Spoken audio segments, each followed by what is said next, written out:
โหเลินสุมาหาไนอันมีลูป้อนนังเป็นสังติโกในมีเลือดเสหาโอ้ยเปลี่ยนซะแล้วกึ่งกลางมาจังไหนล่ะนี่สู้เฮาได้กว่าคุดมันเลี้ยงก่อนกำปอสุลาเซโคยาเฮาสั่งมาสักหน้าอย่าไปที่นำกัดฮู้ยาว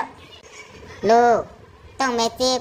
แม่ดีกว่านอนลือฮื้อก่อนกำปอ11 โมงมาห้องแม่น่ะแม่ได้เฮ็ดข้าวเฮ็ดผักเลียแม่กว่าลือฮื้อแหละ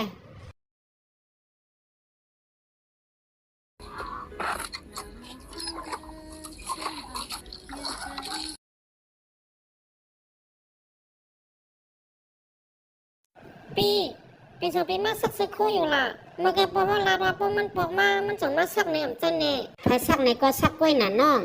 พอเหตุการณ์ในก็สัมปอเฮืออยู่ยาวพอเปิดปอมาสักมันเช่นเตะเฮือพอปีสักในก็ปอเตรียมปออะไรเฮือนั่นน่ะใจเอาน้อ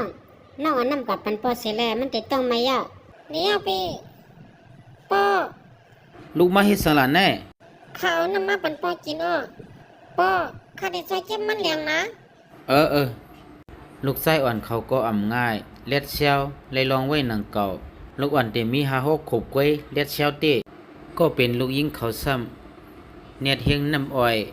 อ่องล้อหมักคอตาเตปันเมฆเขากินวันนั้นแม่ค่ะ11 โมงยาวฮัลโหลแม่ดีกว่าหุงข้าวก่อนแต่มีกระมองกล้วยแม่ข้ามาห้องแม่กินน้ำอ้อยออกหมักขอในต้องแม่เตะละอยู่งาอีกนึงเดี๋ยวลูกป้อแม่กินยาก็10เลือเฮือแทงแลคาได้กว่าล่างวันก่อนเดี๋ยวลูกก็อันเป็นลูกยิงก็อย่าเขาในก็ไล่ลองเล็ดเชียวเต้อำโดไล่ลาดนำอีสังปอไว้มันล่างหวานเย้าก็มันก็สังเตขึงหุงเขาไว้ไล่ว่าเป็นลูกลักเหลี่ยมว่าง่ายถ่อมความเต้เฮ็ดสังในก็หมอไหว้เสมันหุงเขาเย้าอันมันปอกในเป็นสังอ่ำหู้มันนังเป็นหมักหมบไว้มันปอกเย้าก็จังเลยขึ้นมาสุกเฮ็บแทงลูกชายอ่อนเขาก็เลยลองหน้าจอยปอเขาเก็บมันเลี้ยงอยู่ตั้งเนินหนังเก่ามันเอามาซอยซึ่งไหนเย้าเหมือนหนังเป็นหมักน้อยอำว่าซึ่งนั้น5กุก็นั่นก็จังขึ้นมาซอยเฮ็บแทงปอยเย้าจงขึ้นกว่าเอาไข่ซองหอยมาตอกเสียเย้าก็เจ้าตาเตกว่าเอาโคลอพักเมื่อไกลนั่นก็เล็กๆอ่อนมอกในกล้วยเฮ็ดไรถึงขนาดเลยว่ามีน้ำกัดเต้มันโคลีเย้าก็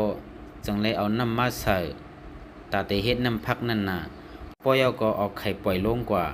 เข้มเรียบกว่าเย้าว่าหมักน้อยหงไข่นั่นก็จังขึ้นมาโคเฮ็บมันเมื่อไกลนั่นในก็เข้มเรียบกว่าแทงมีหนึ่งเย้าเขียนเต้ป้อน้องป้าไม่กินข้าวย่าเลี้ยวลูก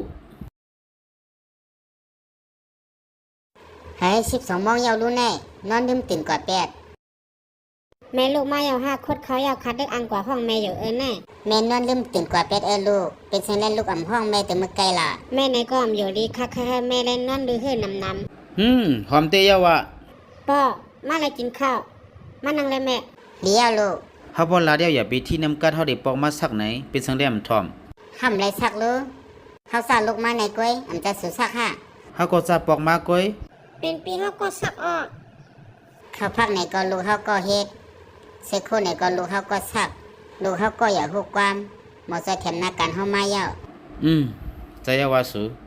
ป้อแม่ข้าเฮ็ดขนายก้อยอำเป้งอันป้อแม่เฮ็ดมาปันตอนตาค่ะก้อยการหนังกาเฮ็ดไรการหน้าเฮือนข้าได้เฮ็ดใจก็ลองเมื่อหน้าข้าได้เฮ็ดเป็นลูกอันปองแลตั้งแม่ได้ใจใหญ่กว่าข้าในก็ได้เฮ็ดเหมือนปีเฮานั่น